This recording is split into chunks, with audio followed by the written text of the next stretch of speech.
Hello, everyone, and welcome to this week's sports podcast. It's Friday, and it's the 2nd of July 2021, and we're in the midst of the Euros now. We're getting really into it, and England are progressing nicely after a little bit of a slow start. Fantastic result on Tuesday night when we beat the Germans for the first time in a major international tournament for 55 years. Lots of celebrations, good performance.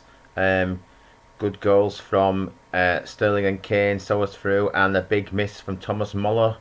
You'll probably see that over and over again in his future, realising what a sitter it was. But it made a nice change to be on the right end of the results against the Germans. So sorry, Germany, but bye bye. So let's see how far England can get now. They're in the easier half of the draw, you'd probably say, looking at the teams that are left, but you can't be complacent. We've got a tough match against the Ukraine tomorrow in Rome, and if they can get through that, they can come back to Wembley for hopefully the semi-final and the final. And by the time we do next week's podcast, we'll know if we're actually in the final or not. So I had a dream last night that we played Belgium in the final, so let's see how that goes. Having said that, may have chinks to Belgians now. They play Italy tonight in their quarter-final. That's the 8 o'clock kick-off tonight. Before that, there's Switzerland and Switzerland and Spain. And then the early game tomorrow is the Czech Republic and Denmark, and England will play the winners of that game if we can get through against Ukraine tomorrow evening. So fingers crossed we can do it. My gut feelings are that we should do it, and we should probably make the final. I also think that regarding formation, he'll go to a 4 at the back again tomorrow. We can see that all the players have been playing well, especially defensively. We've been pretty good, but if he does go back to a 4, I would expect will be Kieran Trippier who misses out. I reckon he'll probably put Kyle Walker back to right back with Luke Shaw at left back, and there'll be a space in midfield. He seems to favour Mason Mount. Saka's been really good. As a Villa supporter, I also want to see Grealish do well, but I think he's probably the role of him being a substitute may well suit him better. And other Villa fans I've spoken to have said they're happy for him to play that role as long as he plays a part, which he has been doing. Obviously, he crossed the ball for Kane for the goal on Tuesday, so he's doing his bit. So we'll see what happens there. But yeah, I think Mason Mount. But I think, to be fair to Saka, he probably deserves to retain his spot in the team. But we'll see. And I think Sterling and Kane are nailed on to start anyway. And like I say, with the two defensive midfielders, Rice and Phillips, playing, I think he'll stick with those two. Although personally, I'd prefer to see Henderson over Rice. I think he's a better footballer than Rice. I think Rice is a little bit overrated.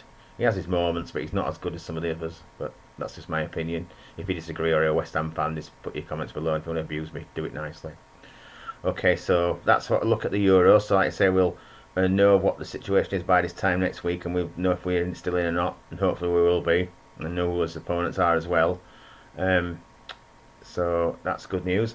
In news away from the Euros, FC Halifax Town have announced that Kieran Green is remaining with the club, so that's good news. I think we know more or less all the players now that have been retained. I think there's just a couple. I think it's Martin Woods and Tom Bradbury we haven't heard about so far. The rest of the players have either left or have signed a new contract, or they're already under contract. So also the prices for next season's season tickets are being released on Monday, so keep your eye on social media, particularly Twitter, to find out about those. I'm sure the official channel of FC Halifax Town will be posting on there the official details, so keep your eyes on that. Okay, so moving on from football now, we're going to talk about cricket and the Halifax Cricket League from the latest news from there. And with regards to, we'll start with last weekend's results. We'll start with a result for Bradshaw, which wasn't one of the best, I've got to say. They were beaten by Shelf and North Arm Hedgetop in a very low scoring game by 3 wickets. Bradshaw were bowled all out for 125 runs, which is not the best of scores. I mean, I don't know what the conditions were like, but it can't have been that great, because even though the Shelf North Arm managed to knock off the runs, they only won by 3 wickets. Matt Crowther was the top scorer for Bradshaw, only managed 20. And Steve Talbot, you're getting a mention again because your lad Harry did well. He got 4 wickets for 24, and he's missing Bradshaw for that score.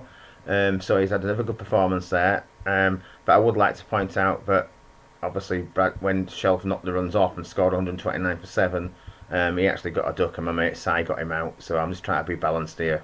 I'm not too biased towards Bradshaw, but trying to keep a balance. But yeah, in that game, it was Aaron Buckley got 3 wickets actually, and Si got 2. But it wasn't enough to stop Shelf winning the match. So well done to Shelf on the victory. In the other games, Booth absolutely destroyed Thornton, beating them by 213 runs. Ivanhoe had a fairly comfortable 55-run victory over Illingworth St Mary's. They seem to have fallen out way really badly, being all out for 69. Copley came out on top against SBCI. They got 11 points cut to Sawbridge's 3. And in the other game, Triangle came out on top against Worley, knocking off a total of a target of 256. They finished on 259 for 3, so a fairly comfortable victory there with just sort of short of 3 overs to go, with Triangle knocking off the target. So that's a good result for them. Now, looking forward to this weekend and the games this Saturday. Before I start, I'll just point out that there may be some start time changes. The clubs have been given permission by the Halifax Cricket League to move the start time forward by an hour if they want to try and avoid a clash with the England football match in the Euros that kicks off at 8 o'clock in Rome. So just check if you are planning on going to any of those games, just check with your local club to make sure what time it started, so you don't get disappointed and miss the start of the game. So looking at those matches, tomorrow's fixtures are Booth at home to Triangle, Bradshaw at home to Blackley, Copley are at home to Mythenroyd, Shelfnor of Hedgetop are playing Illingworth at St Mary's at home, Sawbury Bridge Church Institute are at home to Worley, and in the final game of the day, Thornton are at home to Sawbury Bridge. So good luck to all the guys out there playing those games that I know. And let's hope the weather stays okay again. It's been not too bad this season so far. It's been reasonably good and fortunate with regards to the games going ahead. COVID's obviously had a bit of a intervention in some cases, but thankfully not as bad as it could have been. So let's hope they all go ahead tomorrow and we get some good cricket. Okay, now moving ahead, looking at the cricket in another sense of the word, we're looking at Yorkshire now and England. So it started with England. They're playing their one-day matches at the moment against Sri Lanka, and basically they've destroyed them so far in the T20, beating them in every game, I think, and they're already 2-0 up in the one-day series, which comes to a conclusion on Sunday. There's been some good contributions with the bat most recently. Joe Root's played really well in the 2 one-day games. I think scored half century in both matches. Owen Morgan scored the match running 75 yesterday, and they were basically good performance from other players such as Sam Curran. Actually, he was the man of the match rather than Morgan. He got 5 wickets in yesterday's game, and Chris Wokes took 4 wickets in the first game, so that's good. They've done really well there, and they've comfortably beaten the Sri Lanka side, which are struggling. They've lost 3 players who've been sent home, I believe, because they broke the COVID rules. So they was moved from the squad and sent home. So they're not the strongest of teams at the moment, anyway. So England look like they're going to complete a whitewash on Sunday, but you never know what will happen. So we'll see. And with regards to Yorkshire, the big games tonight against Lancashire in the T20. Yorkshire have made a really good start to the T20 campaign, up there challenging for a place on finals day, and obviously the big rivals Lancashire are visiting Headingley tonight. So it's on TV, it's on Sky, so if you fancy watching it, if you've got Sky and you fancy watching it, tune in and you'll be able to see it on there, if you're not watching the football. But luckily it doesn't clash with the England game, so a bit of a less interest perhaps for some of those people that have got a conflict between football and for cricket as well. So you might have 2 screens, and you better watch both split screen, or a laptop and a screen, or whatever you've got. So technology these days, it can do anything really when you're watching TV. So there you go. Right, so that's this week's cricket update done for you. Next we're going to look at Speedway, and in the Elite League Speedway, Peterborough starting to move clear a bit at the top of the table. They had another victory last night. They had a comfortable victory at Injury Hit Kings Lynn. They beat them 54 points to 36. They've been affectionately tagged Dad's Army because of the age of the riders, but they're all chipping in. They've been up and down, a few of them, but Bjarne Pedersen seems to be rolling back the years, riding at number 1 for Peterborough. Chris Harris has been up and down. He had a better performance last night. Ulrich Ostergaard's been scoring a lot of points at reserve. I think he scored 11 and a bonus from 4 rides last night, so he's riding really well at reserve. Scott Nichols is in really good form as well. I think he got 13, but I'm not sure. He's had some really good scores. He scored 16 for Kent in the second division the other night as well, out of 32 at Poole. So he's going well. So they're all chipping in a little bit. Even Jordan Palin's been chipping in well, and he's had some good meetings. He got a good score for Scunthorpe last Sunday. He scored 16 and 2 bonus points in their own match against Edinburgh. So he's doing well. So they're all doing well. I went to Sheffield last night to watch the match between Sheffield Tigers and Bellevue Aces. Sheffield came out on top by 2 points. It could have gone either way, really. For For Sheffield, Jack Holder looked really impressive in the rides he completed. He won the 4 races he completed. In his other ride, he looked like he collided. He was taken out a little bit by his teammate Troy Batchelor. But I have to say, both the Bellevue riders had got away. Dan Bewley and Brady Kurtz had got away, and I'm thinking they struggled to catch them, to be fair, anyway. So he would likely to have been beaten that race. Bellevue were a little bit below par in some races. There were points they threw away. Richie Worrell a bit unlucky. He was second place and he fell on the fourth bend. The fourth bend was a little bit tricky at times last night. There were a few riders that almost came off there. Maybe a little bit too much grip, or maybe a little bit inconsistency in the way the track was watered. So that may have been something to do with that. Jai Etheridge threw points away probably in his easiest ride of the reserves race when he touched the tapes, had to go 15 metres. He'd probably been favourite to win that race in my eyes before the start, but he didn't. He only scored one in the whole meeting, so he was quite poor. Dan Bewley got 10 in the bonus. He was a little bit below par. Brady Kurtz scored 8. He was a little bit below par. I thought Charles Wright rode well but struggled to get out the gates. So he got 8 and 2 bonus. The Worrells were both sort of like hit and miss. Richie was probably better at 2. Steve was good when he got in front, but he got defeated on the line by Anders Rowe, the Sheffield guest. There was a bit of controversy about Anders Rowe being allowed to guest because the rules suggest that he shouldn't have been allowed to guest, but Speedway rules are very complicated, so you never know what's right and what's wrong. But he only scored 4 points, but 2 of those points were points he scored on the line or on the last lap when he passed Steve Worrell, or passed and repassed for Steve Worrell. In one of his other races, he had a really good battle with Tom Brennan, who rode really well, I've got to say. He got 5 and he put a lot of effort into for Bellevue. But he beat him on the line, and that probably proved to be the vital point. And I'm sure the riders were disappointed for Bellevue, but it's the first meeting they've lost this season. But at least he got a point out of it, so it wasn't like everything was lost. But it was a good meeting. The first 6-7 races were a bit dull, but from the gate mainly, a couple of sort of like half passes. But after that, it really picked up. And when Kyle Howarth won Heat 10, it was probably the Sheffield fan said that was the best race I've seen there this season. It was a good race, so it was very close all the way through, and so it was well worth going to. So we'll see how Sheffield get on for the rest of the season, but I think they're going to be relying on the home form to some degree. Just to mention also, Adam Ellis had a fairly good performance for Sheffield. He scored 10. He looked good when he was in front, a bit like Worrell, good in front, but not so good when he was at the back. But he's obviously getting used to riding for Sheffield yet, so he's not really, until this season, probably hasn't ridden there too often. But he performed fairly well. So, but yeah, a good night all round really, and it's shaping up well at the top of the elite league table, or the Premiership table, should I say, not Elite League. It's not called that anymore, and it isn't elite either. We won't go into that though. So, okay, so moving on to stock cars now. This weekend we've got a double weekend meeting at Buxton. There's a World Championship qualifying round Saturday night for the F1s. They've also got a meeting on Sunday afternoon. On Saturday evening they're supported by the F2s, and that is also a World Championship qualifying round. And the Formula 2s have their British Championship on Sunday afternoon.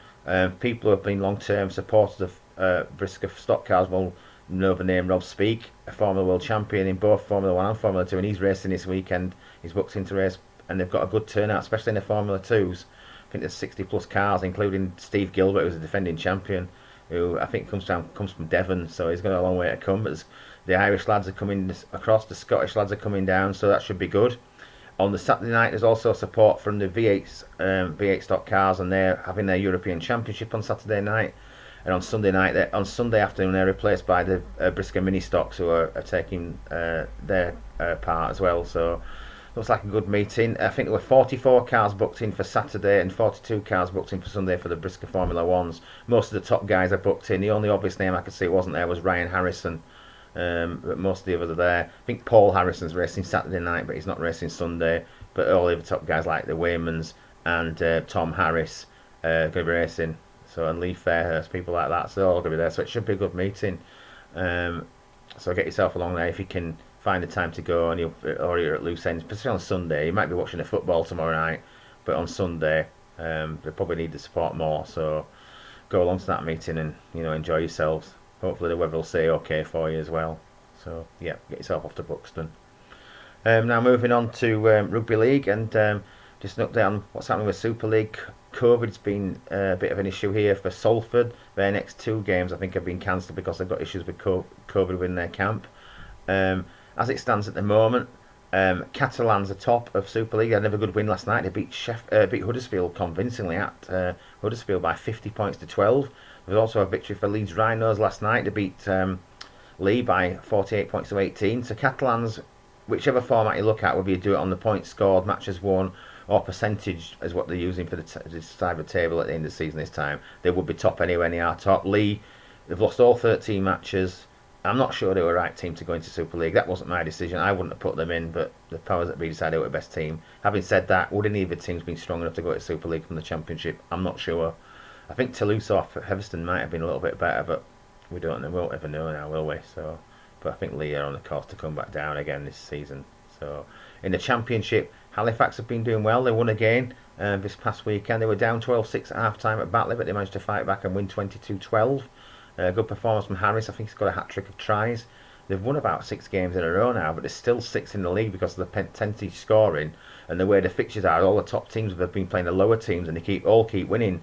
But they've got a decently a tough match this weekend against Widnes. Widnes won at Bradford Bulls 25 points to 12 on Sunday, so this will be a tough test for them. And obviously it brings back former Halifax player Steve Tyrer as well, so I'm sure his ex-colleagues will be looking forward to seeing him, give him a good reception. So let's hope Halifax can get some more points in the bag there and improve the percentage ratio and get them up the table. So that's one to look forward to for you rugby fans. 3 o'clock's the kick-off time in that game, I believe. I don't really talk much about Rugby Union, but Rugby Union I'm going to mention this time because obviously the Lions tour to South Africa starts this weekend. The first game, they're playing the Emirates Lions team tomorrow. Stuart Hogg of Scotland has been named as a captain. So that's one for you Rugby Union fans to keep an eye on. Obviously coming up to the big test matches, provided they do go ahead. There's been some women and ahhing about whether they actually will go ahead, but tomorrow's game's in Johannesburg. I suppose it'll depend on how that goes. I don't know what the situation is with regards to allowing fans into those games, but there may be some COVID issues there to resolve before they decide what the final numbers are. So yeah, Rugby Union fans, keep your eye on that. And then finally this week, talk about tennis and Wimbledon. And we're on the 5th day of Wimbledon now, and we've got 3 lads still in, the British lads still in. Andy Murray's fought his way through so far, he's still in it. Dan Evans and Cameron Norrie are both still in as well. In my own opinion is that can't really see past Djokovic winning it. You never know. Roger Federer, sentimental view, maybe he can put up a fight still. He'd like to think he can still win it. Stefanos Tsitsipas got knocked out in the first round, so that was one of the main contenders out straight away. But you know, I think Djokovic has got to be the fit. He was the favourite for the start, and he still is, and I think he probably will win it, but who knows. In the ladies' competition, Serena Williams was tearful when she had to pull out injured. She slipped during the game, hurt herself, and was very upset and had to pull out in the first set of her match on Tuesday. Joanna Konta didn't even start because she had to pull out before the tournament started because one of her camp tested positive for COVID, and because of the contact rules she's had to isolate, so she can't take part. She's out. So I think the women's competition is very open. I don't really follow women's tennis that much. Unfortunately, the British girls are all out. We do tend to be stronger in the male version of the game, so it's a bit unfortunate. But yeah, that's what's happening at Wimbledon so far, and I'll be up to, by this time next week we'll know who the finalists are, I would think, or the semi-finalists are for the men's, and probably the finalists for the women's. So I'll keep you posted on that. So I think that's just about all I want to say for this week. I think we've covered most events that have been going on. And if there's anything you think I've missed, or anything you'd like to add, or any comments you'd like to make about these videos, just leave them below. And I look forward to seeing you all again next week. So till then, it's bye from me.